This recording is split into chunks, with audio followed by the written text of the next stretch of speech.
ముస్లిం reservation ఇస్తున్నదే Modi అని ఆరోపించారు MLC Jeevan Reddy. ఆర్థిక వెనుకబాటు ఆధారంగా కాంగ్రెస్ రిజర్వేషన్ ఇచ్చిందని అన్నారు ఆయన. దళితులు, బీసీలు, ఎస్టీల హక్కులు బీజేపీ కాలరాస్తుందని అన్నారు. మత విద్వేషాలు పెంచి బీజేపీ లబ్ధి పొందాలని చూస్తుందని ఆగ్రహం వ్యక్తం చేశారు Jeevan Reddy. You are giving much more reservation to the Muslim. You are giving much more reservation to the Muslim. కేవలం ఆర్థిక వెనుకబాటుతనమైన నెపంతో సరే already you took some positive decision.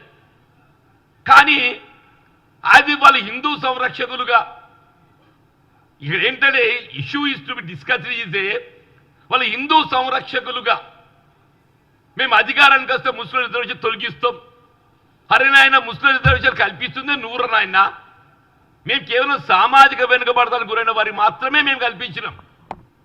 మిగిలిన శాతం లోపల Muslims are much more than the Hindu unreserved category. నువ్వు ఇచ్చుకుంటే ఏదైతుందో నేను రద్దు చేస్తా. ఎంతవరకు ఓట్ల రాజకీయంతో దేశంలో మత విద్వేషాలు తెచ్చగొట్టి సమాజాన్ని చీల్చే